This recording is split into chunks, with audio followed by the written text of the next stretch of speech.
अमीरी में तो 1000 रिश्तेदार आ जाएंगे तुम्हारे पास, हजारों नाते आएंगे, लाखों लोग तुम्हें अपना बनाएंगे। गरीबी में तो केवल परमात्मा होता, कृष्ण के अलावा कोई नहीं होता। गरीब का तो केवल ब्रह्म भगवान होता है, कोई नहीं होता भैया। जब अंधेरी रातें होती हैं, उससे पूछो क्या गुजरती है। हमको याद है, बात बोलनी नहीं चाहिए, पता नहीं कहां से कहां आ गए, हमें अपने जीवन की याद है बहुत। आज जरूर लोगों को बागेश्वर बाबा पता है, पर कितना झंझट झेला ये दिल जानता है या वो जानता है। कई रात ऐसे ही जागते हुए बैठे, 12 साल तक हमने अपने गांव में भिक्षा मांगी। पिताजी हमारे कुछ करते नहीं थे, एक झोपड़ी में रहते थे गांव में। जहां मध्य प्रदेश में हमारा गांव है वो गड़ा गांव, छोटा सा गांव है। अपने गांव में हम घर घर जाते थे तो कोई हमें आटा देता था, कोई चावल, कोई आलू। तब हमारी माँ रोटी बनाती थी। एक साड़ी पहन के, अभी हम जब यहाँ आए ना, कंपाला पहुंचे तो रिसोर्ट में पहुंचे, डॉक्टर सुधीर भाई के रिसोर्ट में, तो एक बूढ़ी माता जी हमें मिलने आई, तंजानिया से है शायद, बेटा के साथ आई। तो उन्होंने हमको ना साड़ी दी माँ के लिए, और उन्होंने कहा भी, बोल के कहा, ये आपकी माता जी के लिए। और वो हमने रखी। आज हम, कल हमें जाना है तो बैग लगा रहे थे, उसको हमने बगल में रखा। पता है क्या समझ के हमने रखा? हमारी माँ ने 2-2 साल एक ही साड़ी से गुजारा, और साड़ी फट जाती थी ना, उसमें वो गांठ बांध लेती थी। हमने भी अपने जीवन काल में एक कुर्ते में 2-2 साल गुजारे। रात को वही धो देते थे, सुबह स्कूल पढ़ने के लिए वही पहन के जाते थे। लेकिन भैया, अपने निजी जीवन का अनुभव हम बता रहे हैं। आज तो सब हमारे हैं, सबका प्यार है, सबका आशीर्वाद है, सबका प्रेम है। लेकिन वो दिन हमें याद है जब हमारे पिताजी का नाम भी कार्ड में हमारे परिवार के लोग नहीं लिखते थे,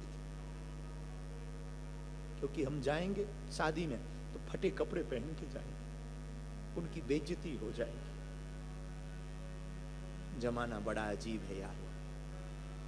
इस पर भरोसा मत करना, उस पर भरोसा करना।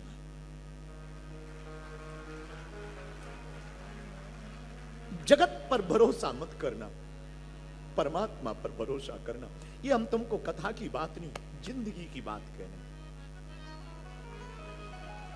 बहुत धक्के खाए, बहुत दुत्कार है। आज पूरी दुनिया को दिखाई देता बागेश्वर बाबा, बागेश्वर बाबा, बागेश्वर बाबा। कितने धक्के खाए, कितनी गालियां सही। इसीलिए उसी गांव में रह करके हमने प्रण लिया कि हम भंडारा करवाएंगे। भूख हमने सही है साहब, सही है।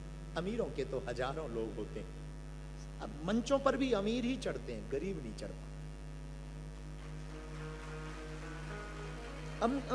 कल हम माँ ज्योतिषना माँ और हम बैठे थे, तो कल हम बात कर रहे थे कि किसी ने हमको कहा कि आप कथा भी करोगे, फिर सबको भभूति भी बांटोगे। हम कहा बिल्कुल जरूरी है सबको मिलना। यदि हम सबको नहीं मिलेंगे ना, हमारा जी नहीं भरेगा, क्योंकि बड़े तो मिल जाते हैं, जो नहीं है सामर्थ्यवान वो भी तो मिले। भगवान तो सबका है।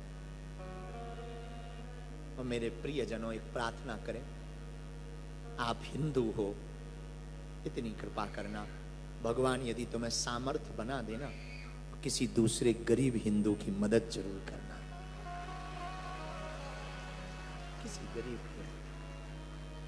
अमीरों की शादी में तुम पहुंच पाओ या ना पहुंच पाओ, किसी गरीब की शादी में जरूर पहुंच जाना। देखना, अमीर की शादी में तो वो गिफ्ट और बड़े पद वालों का स्वागत करते हैं। कभी किसी गरीब की शादी में तुम पहुंचना, वो अपनी पलकें ना बिछा दे तो कहना,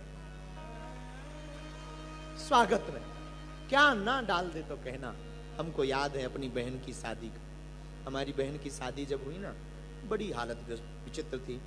20,000 रुपया हमको उधार नहीं मिले।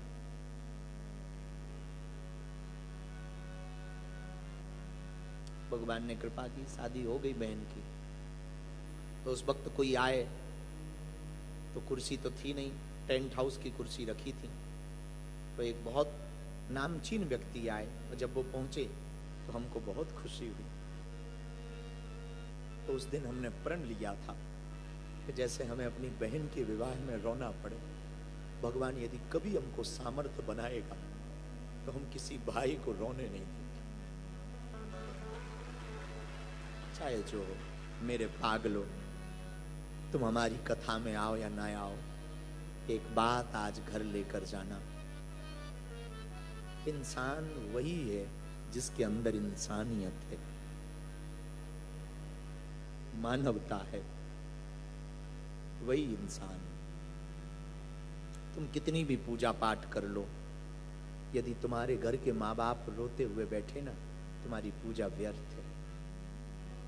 तुम्हारे घर के परमात्मा रो रहा ना, बाहर का परमात्मा खुश नहीं हो सकता।